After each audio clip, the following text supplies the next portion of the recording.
आज डाउटनेट आप डाउनलोड करें। डाउटनेट पर अपने सभी गणित, रसायन विज्ञान, भौतिक विज्ञान और जीव विज्ञान के डाउट्स का करो सफाया। बस प्रश्न की फोटो खींचो, एक ही प्रश्न को क्रॉप करो और तुरंत वीडियो सोल्यूशन पाओ। अभी डाउनलोड करें। प्रश्न है कि गाउस के नियम का उपयोग करते हुए एक असीमित विस्तार वाली आवेशित समतल चादर के निकट विद्युत क्षेत्र की तीव्रता ज्ञात कीजिए तथा इसकी सहायता से समांतर प्लेट संधारित्र की धारिता का सूत्र प्राप्त कीजिए। तो आइए हल करते हैं इस प्रश्न को।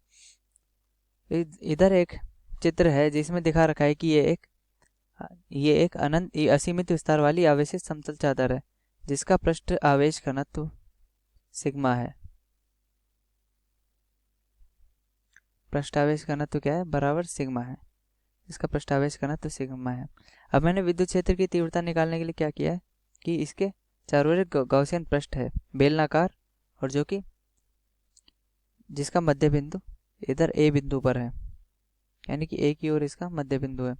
और इससे आर दूरी पर हम दो इस प्रकार से पृष्ठ ले रहे हैं, यानी कि ये भी आर दूरी पर और ये भी आर दूरी पर है इससे, जो इसके मध्य बिंदु से। तो यदि हम इस वलयाकार पृष्ठ की देखें तो वलयाकार पृष्ठ को मैं एक नाम दे देता हूँ, इस पूरे को मैं दो नाम दे देता हूँ और इसको मैं तीन नाम दे देता हूँ। तो हम गॉस के नियम के अनुसार क्या लिखेंगे के नियम के अनुसार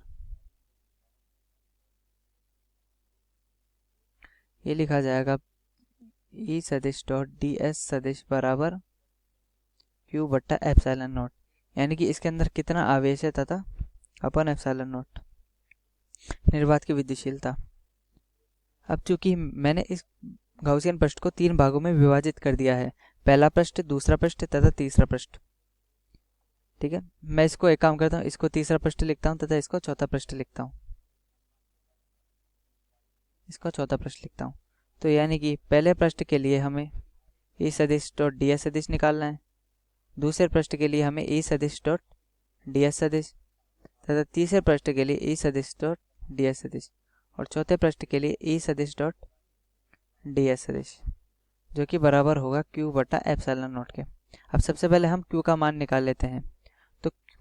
तो चूंकि हम देख रहे हैं कि जो गॉसियन पृष्ठ के अंदर नेट आवेश है वो इतने से हिस्से में है, यानी कि सिर्फ इतना सा हिस्सा है गॉसियन पृष्ठ के अंदर नेट आवेश का। तो जो गॉसियन पृष्ठ के अंदर हम क्यू का मान लिखेंगे वो क्यू क्या हो जाएगा, वो क्यू हो जाएगा कि जो सिग्मा है, यानी कि पृष्ठ आवेश घनत्व को ए से गुणा कर दिया। तो यानी कि इस हिस्से का क्षेत्रफल जिसको मैं ए लिखता हूँ तथा पृष्ठ आवेश घनत्व जो कि सिग्मा के बराबर है। तो इस प्रकार हमने इस गॉसियन पृष्ठ के अंदर उपस्थित कितना आवेश है वो लिख चुके हैं। अब बात करते हैं पहले पृष्ठ की। अब पहले पृष्ठ के लिए यदि हम देखें तो एक धनात्मक आवेश के कारण विद्युत क्षेत्र बाहर की ओर होता है, तो यानी कि विद्युत क्षेत्र की दिशा इस प्रकार होगी तथा जो क्षेत्रफल है उसकी भी दिशा उस क्षेत्र के लंबवत होगी। तो हम आसानी से चित्र में देख सकते हैं कि ई और डी एस एक दूसरे के समांतर है, यानी कि पृष्ठ 1 के लिए हम क्या लिखेंगे, ई और डी एस समांतर है। तो जो ई सदिश डॉट डी एस सदिश है वन पृष्ठ के लिए क्या लिखा जाएगा, ई डी एस।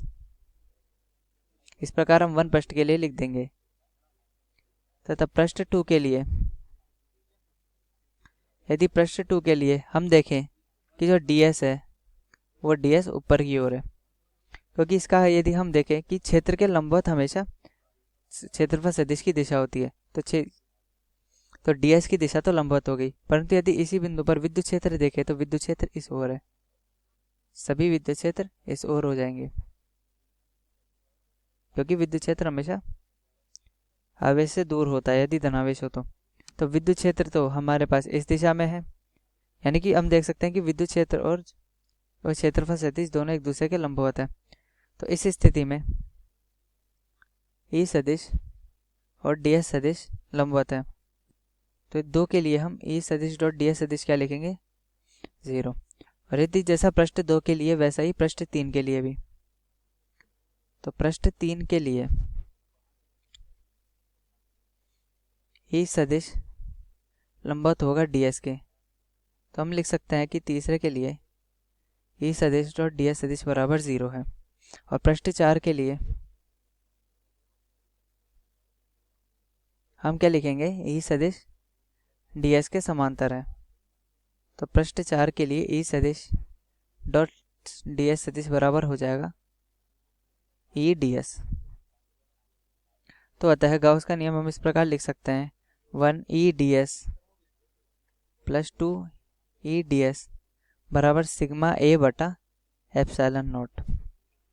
अब इसके लिए हम पहले और चौथे प्रश्न के लिए ई डी एस का मान निकालते हैं, क्योंकि इसके लिए प्रत्येक बिंदु पर ए की दिशा तो समान ही होगी, क्योंकि ये इस पृष्ठ से इस फलक 1 के जो सभी बिंदु है वो पृष्ठ इस आवेशित चादर से समान दूरी पर है। तो इसके प्रत्येक बिंदु पर जो तीव्रता हो जाएगी वो बराबर हो जाएगी, यानी कि ई नियत है और डी एस पृष्ठ का पहले फलक का क्षेत्रफल तथा ई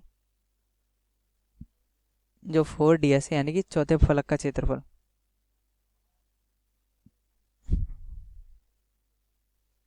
डी एस बराबर सिग्मा ए बटा एप्सिलॉन नॉट। अब पहले फलक का क्षेत्रफल और चौथे फलक का क्षेत्रफल क्या लिखेंगे, यानी कि पहले फर्स्ट का क्षेत्रफल बराबर फोर्थ का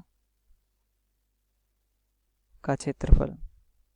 अब ये क्या लिखा जाएगा, फर्स्ट का क्षेत्रफल और फोर्थ का क्षेत्रफल लिखा जाएगा। हम यहाँ पे देख सकते हैं कि जो क्षेत्रफल इसका था, यानी कि हमने जब नेट आवेश लिखते वक्त जो क्षेत्रफल लिया था वही क्षेत्रफल है इसका भी और वही क्षेत्रफल है इसका भी। तो हम लिख सकते हैं कि ds का मान बराबर a है।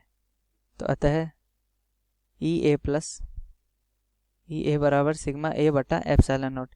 ए से ए कट जाएगा। तो अतः आवेशित समतल चादर के कारण जो विद्युत क्षेत्र का मान आता है हमारे पास सिग्मा बटा 2 एप्सिलॉन नॉट प्राप्त होता है।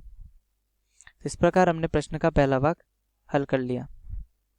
तो अतः अब हमें निकालना है कि समांतर प्लेट संधारित्र की धारिता का सूत्र।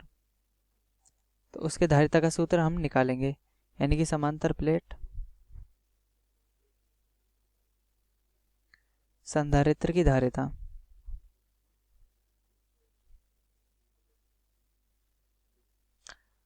अब उसके लिए हम क्या करते हैं कि दो प्लेटें बना लेते हैं इस प्रकार से। इस प्रकार से दो प्लेटें हैं जो कि एक दूसरे के आमने सामने हैं। इस पर धनावेश है तथा इस पर ऋणावेश है और इसका जो पृष्ठावेश घनत्व है वो प्लस सिग्मा और माइनस सिग्मा है। इन पर एक समान आवेश वितरण है। तो इन दोनों के हमें बीच में सबसे पहले विद्युत क्षेत्र निकालना होगा, यानी कि दोनों संधारित्र के बीच में हम विद्युत क्षेत्र क्या लिखेंगे। इस प्रश्न को मैं एक नाम देता हूँ तथा इसको मैं 2 नाम देता हूँ। तो बिंदु ई पर जो विद्युत क्षेत्र होगा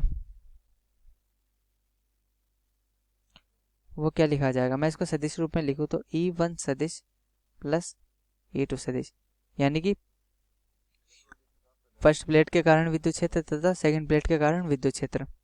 तो फर्स्ट प्लेट के कारण विद्युत क्षेत्र इस पर कितना आएगा, जो कि आएगा सिग्मा बटा 2 एप्सिलॉन नॉट इस ओर, यानी कि एन गैप।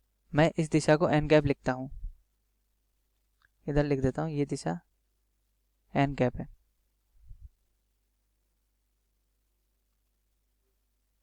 ठीक है।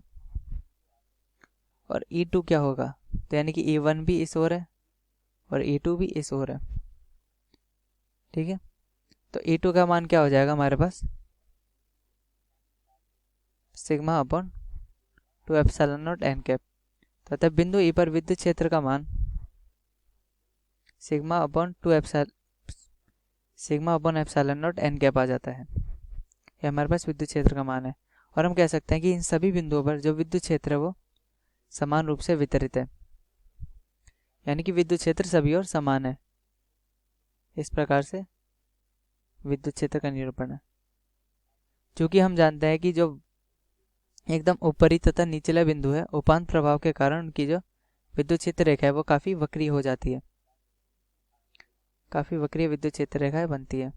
परंतु हम फिलहाल उपांत प्रभाव को नगण्य मानते हैं। तो उपांत प्रभाव को नगण्य लेने पर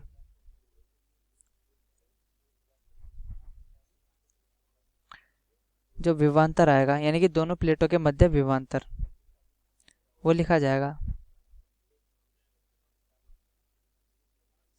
ठीक है, मैं इसको सबसे पहले अदिश रूप में लिखूंगा, v बराबर e गुणा डी, यानी कि सिग्मा अपॉन एप्सिलॉन नॉट गुणा इन दोनों के बीच की दूरी जो कि d के बराबर है। तो सिग्मा d बटा एप्सिलॉन नॉट। तो अतः समांतर प्लेट संधारित्र की धारिता क्या लिखी जाएगी? समांतर प्लेट संधारित्र की धारिता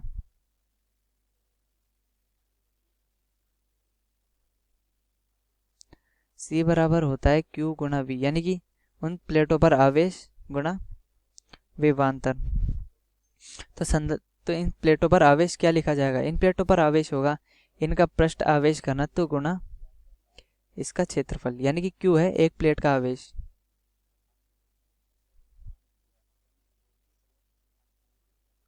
तो Q है एक प्लेट का आवेश तथा V दोनों प्लेटों के मध्य विभवांतर। अब चूंकि एक प्लेट का आवेश हम क्या लिखेंगे? सिग्मा जो पृष्ठ आवेश घनत्व गुणा उस प्लेट का क्षेत्रफल, A हो जाएगा प्रत्येक प्लेट का क्षेत्रफल। तो सिग्मा गुणा A गुणा V का मान क्या है हमारे पास? माफ कीजिएगा, Q बटा V, ये Q बटा V होता है, मैंने गलत लिख दिया था, Q बटा सिग्मा D बटा एप्सिलॉन नॉट। सिग्मा से सिग्मा कट जाएगा तथा समांतर प्लेट की सारी धारिता का सूत्र आता है A epsilon not upon D। तो इस प्रकार हमने एक समांतर प्लेट संधारित्र के लिए धारिता का सूत्र व्युत्पन्न कर लिया है। कक्षा 6 से 12वीं से लेकर नीट, IIT, JEE वो एडवांस के लेवल तक 1 करोड़ से ज्यादा छात्रों का भरोसा। आज ही डाउनलोड करें डाउटनेट ऐप या व्हाट्सएप करें अपने सारे डाउट्स 8400 400 400 पर।